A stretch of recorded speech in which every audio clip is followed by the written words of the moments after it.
Good morning. Delighted to welcome Bruce Carr QC to Travers Smith this morning. Bruce is one of the leading employment barristers from Devereux Chambers, Employment Silk of the Year last year. You read through his CV and his cases are a veritable who's who of recent and current red-hot employment cases. Welcome, Bruce. Thank you, Ed. Just touching on one of those cases, the case of Mr Osipov.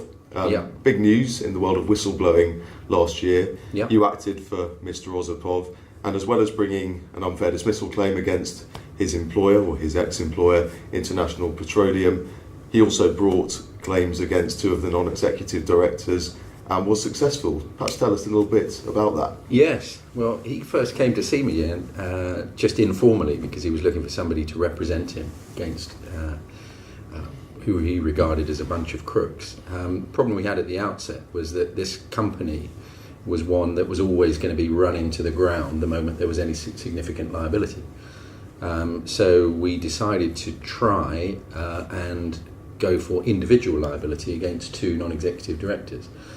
That had potentially an initial problem, which is our non-executive directors workers and therefore potentially liable as individuals in any event, and we won that, and that was never appealed.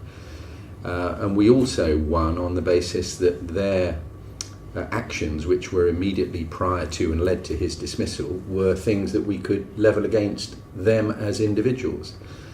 And at the moment, the award that he has got is £2 million and counting, because it's sitting in an escrow account with interest accruing until we resolve this in the Court of Appeal in July, or not inconceivably in the Supreme Court at some point in late 2018, early 2019, if we get there.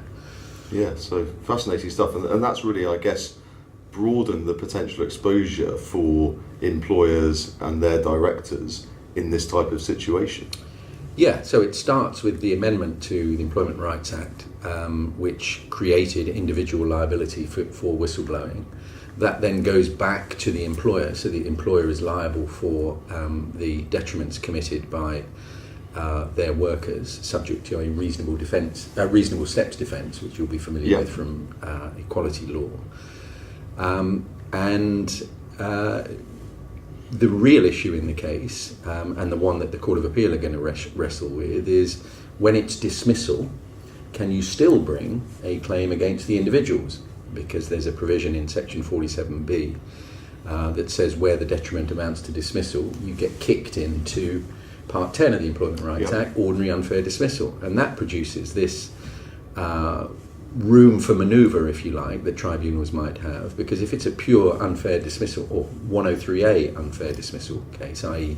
dismissal for whistleblowing, the test is reason or principal reason for dismissal. Which is a tougher test. Whereas if you're in section 47B territory, it's on the ground of, which means effectively material impact. So you could have a situation where you lose against the employer because it wasn't the reason or principal reason, even though it formed part of the decision, but you win against the individuals.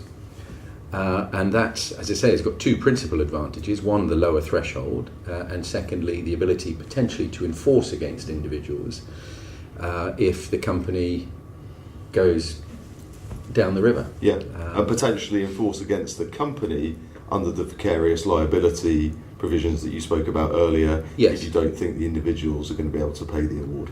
That's right. It comes back on the employer unless the employer makes out his reasonable steps defence. So there is encouragement to employers to make sure that all their workers or employees are properly trained in whistleblowing, so that they can avoid individual liability being passed on to them.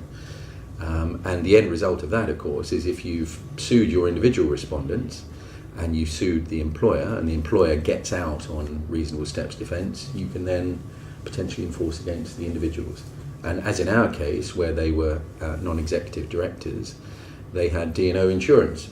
So there are insurers there to pick up the bill if we hang on to the win we've had so far. Yeah, interesting. And in terms of other things that employers can be thinking about, I guess making sure the dismissal process itself is reasonable, because it's one thing recognising whistleblowing perhaps and dealing with that, but actually the process that leads to the termination presumably in your case you might say that the Neds could have done something a bit better in that respect. Well, in our case, the Neds controlled the company. So what the Neds did, the company did. So there was no opportunity for any, if you like, employer intervention, because they're effectively one and the same. But in the ordinary position, yes, you will want to make sure, firstly, that anybody dealing with a potential whistleblowing case is properly trained and understands the importance of not discriminating against somebody for having blown the whistle. And secondly, you need to ensure that there is a proper process followed more generally, because the worse the process, the more room there is for a tribunal to start to infer that there's something going on here. Okay, so Court of Appeal in July, I think. When can we expect a judgment? How long is a piece of string? So I've done a case in the Court of Appeal in January. We're still waiting for a judgment on it. I did a case in the Court of Appeal 2 days ago.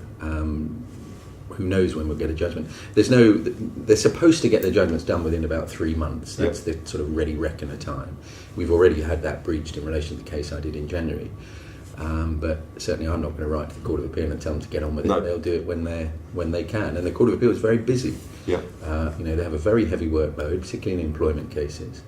And we'll get it when they're good and ready and when they've decided what the answer is. There's one interesting potential consequence of all this, which is there's a case called Duty in Royal Mail, which you may know about, which is a whistleblowing case, which is going to the Supreme Court.